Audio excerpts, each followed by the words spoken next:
Vinicius, Rodrigo, Benzema, Modric সবাই ব্যর্থ। সোসিয়েদাদের সাথে অনেক চেষ্টা করেও একটা গোল করতে পারল না রিয়াল। ফলাফলস্বরূপ বার্সা থেকে ক্রমশই পিছিয়ে যাচ্ছে রিয়াল মাদ্রিদ।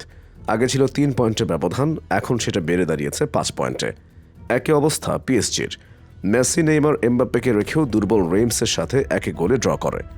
নেইমারের গোলের শুরুতে এগিয়ে গেলেও একদম শেষ মুহূর্তে গোল খেয়ে পয়েন্ট হারায় পিএসজি। অন্যদিকে প্রিমিয়ার লিগে দুর্দিন যেন কাটছে না লিভারপুলের। একে একে সকল প্রতিযোগিতা থেকে ছিটকে পড়ছে তারা। ছিটকে যাচ্ছে প্রিমিয়ার লিগের টাইটেল রেস থেকে। কেন তাদের এমন দুর্দিন নেমে এলো? এই সিজনে প্রথমবারের মতো গোল শূন্য ড্র করল রিয়াল মাদ্রিদ। এত ভালো খেলেও ড্র দেখাটা রিয়াল মাদ্রিদ ভক্তদের জন্য সত্যিই কষ্টের। এর চেয়ে খারাপ খেলে জয় নিয়ে মাঠ ছাড়তে পারলে স্বস্তিদায়ক ছিল ব্যাপারটা। বার্সেলোনার সাথে এখন পয়েন্ট ব্যবধান 5। রাত জেগে খেলা দেখা ভক্তদের জন্য ব্যাপারটা মেনে নেওয়া কঠিন।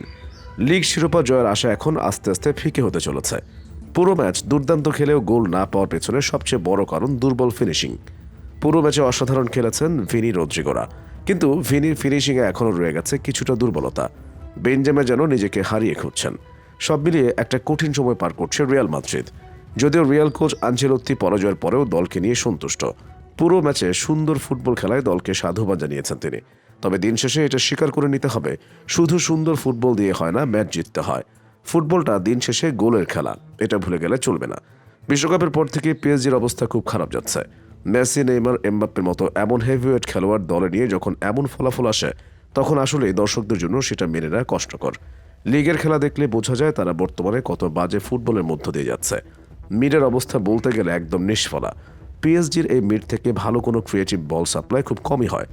ফ্রন্ট থ্রি নিজেদের পজিশন চেঞ্জ করে বারবার মিডে গিয়ে চান্স ক্রিয়েট করে আক্রমণ ত্বরান্বিত করে।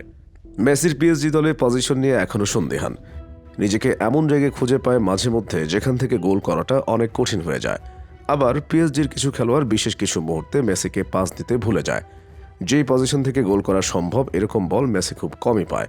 এখন যদি লিগেই এই অবস্থা হয়, তাহলে বায়ার্নের সাথে চ্যাম্পিয়ন্স লিগে কি হবে সেটা বলা মুশকিল। এদিকে লিভারপুলের অবস্থা যেন দিন দিন খারাপের দিকে যাচ্ছে। একের পর এক ট্রফির রেস থেকে ছিটকে পড়ছে তারা। গোলবারের এলিসন বেকারের সময়টা মোটেও ভালো যাচ্ছে না। প্রতি ম্যাচে গোল এসে ছিটকে পড়ছে জালে।